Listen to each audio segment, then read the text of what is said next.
Jangan lupa like dan komen, subscribe channel tutorial terbuka.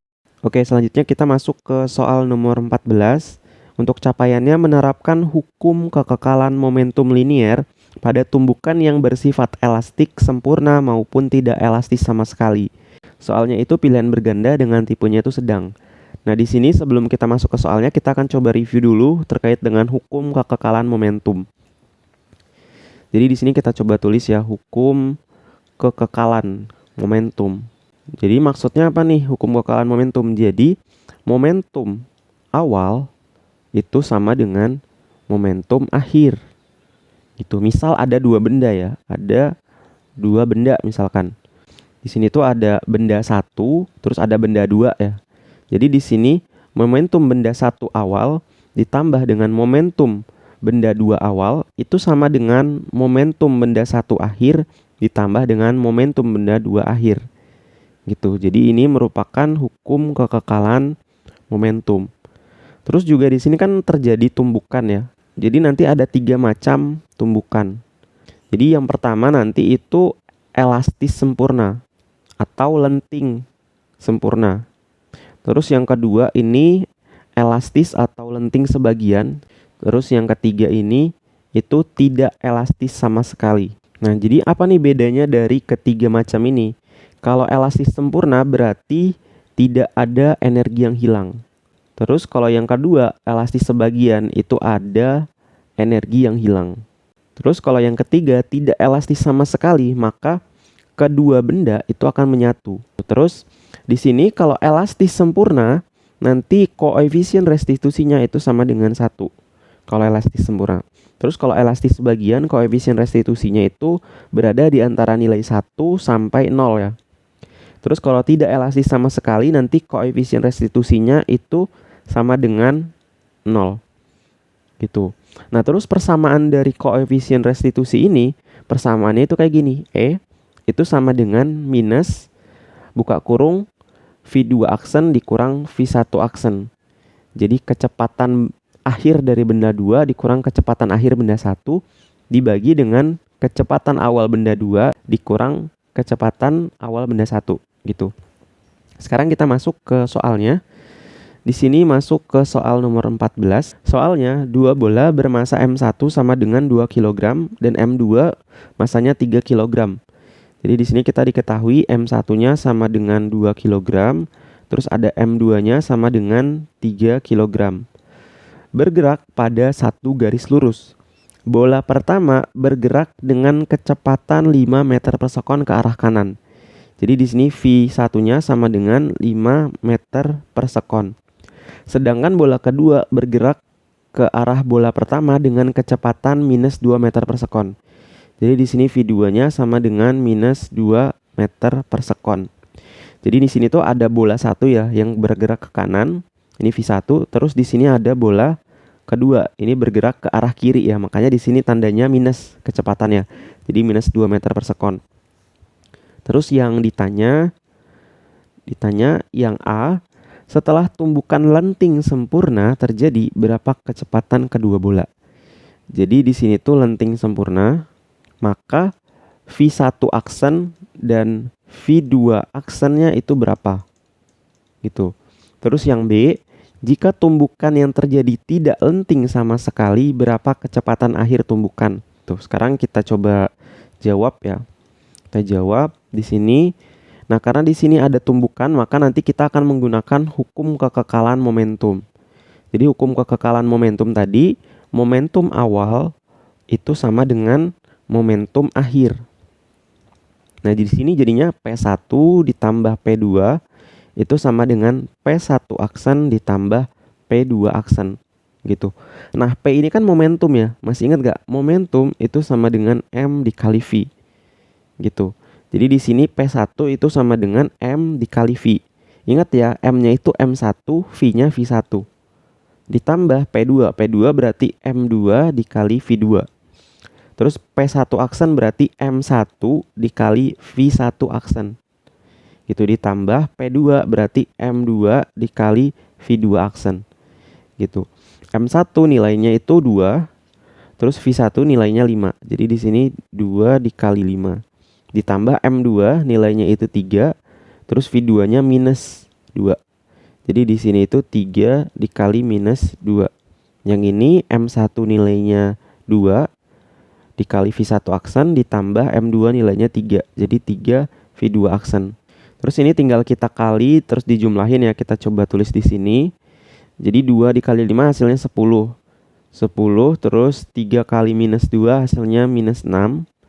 Terus sama dengan 2 V1 aksen ditambah 3 V2 aksen. Yang ini jadinya 4 sama dengan yang ini 2 V1 aksen ditambah 3 V2 aksen.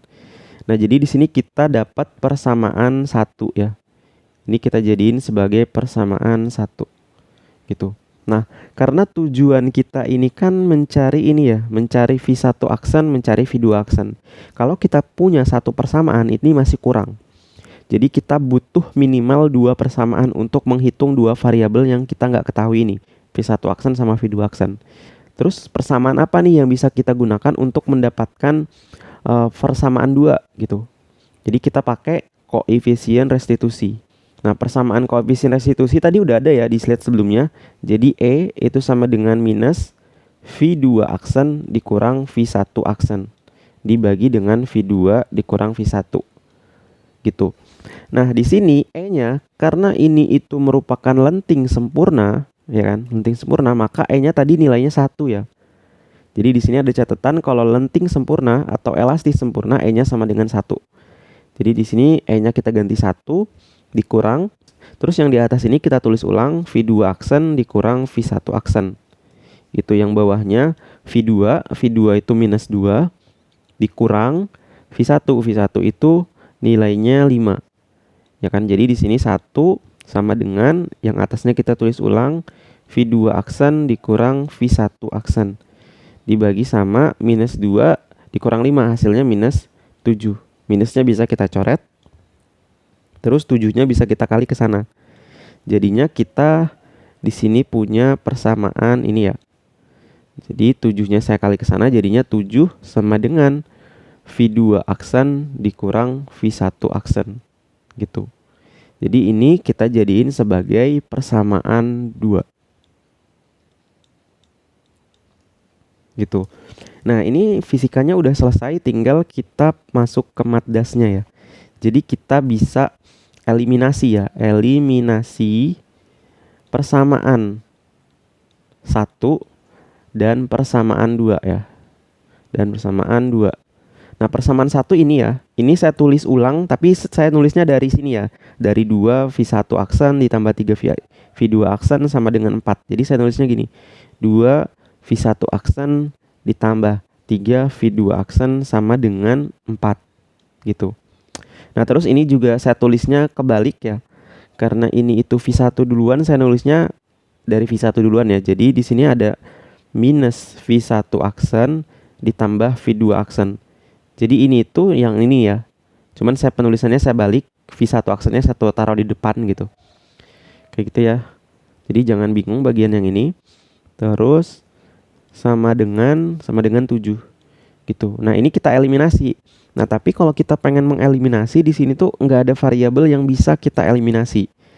Nah, gimana caranya supaya bisa ada yang dieliminasi variabelnya? Di sini ada persamaan yang harus kita kali gitu. Jadi kalau kita coba lihat di sini itu yang paling enak itu kita eliminasi si V1-nya. Jadi kita eliminasi si V1-nya ini. Yang ini. Nah, ini kan beda ya, yang ini 2, yang ini 1 ya, minus 1. Jadi kalau kita pengen eliminasi yang bawah ini kita kali sama 2 gitu. Persamaan yang bawah ini kita kali 2. Jadinya di sini persamaan atas kita tulis ulang 2 V1 aksen ditambah 3 V2 aksen sama dengan 4. Nah, yang bawah ini dikali 2. Jadinya 2 kali minus V1 aksen jadinya minus 2 V1 aksen ditambah 2 kali V2 jadinya ini V2 aksen ya. Jadi 2 dikali V2 aksen jadinya 2 V2 aksen sama dengan 2 kali 7 hasilnya 14. Nah, ini kalau kita pengen eliminasi V1-nya berarti ini kita tambah ya. Jadi 2V1 aksen ditambah minus 2V1 aksen hasilnya 0.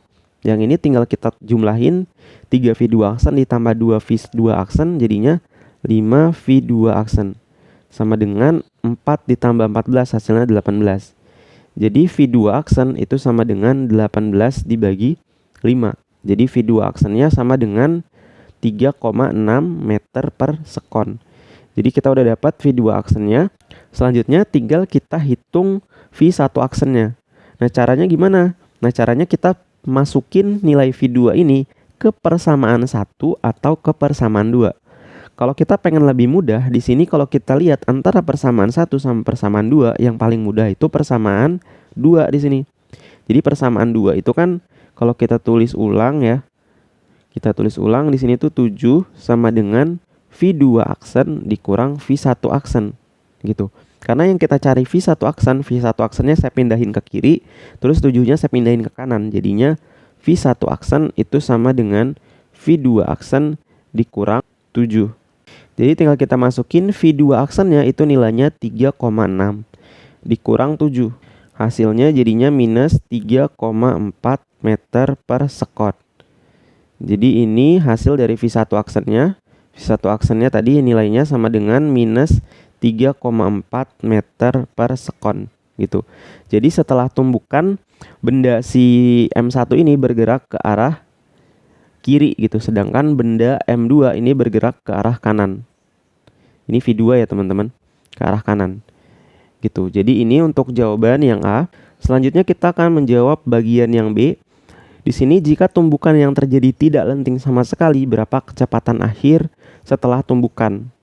Jadi di sini kita jawab ya. Kita jawab yang B. Yang B ini diketahui tidak lenting sama sekali.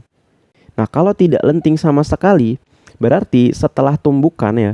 Jadi yang ini ke sana, terus yang ini ke sana gitu. Nah, ini kan V1, ini V2 nih.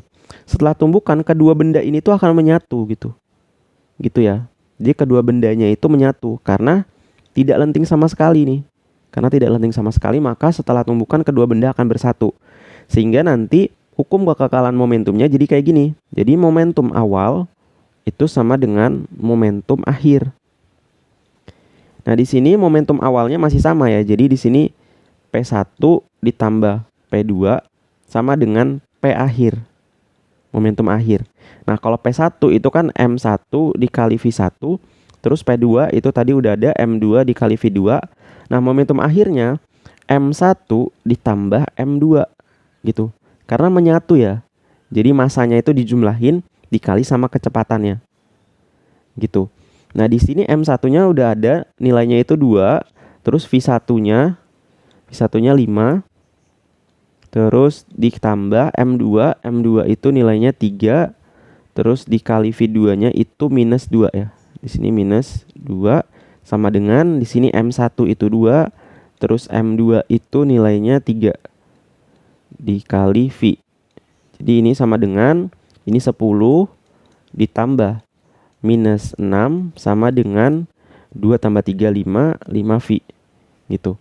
Nah, ini jadinya 4 sama dengan 5V.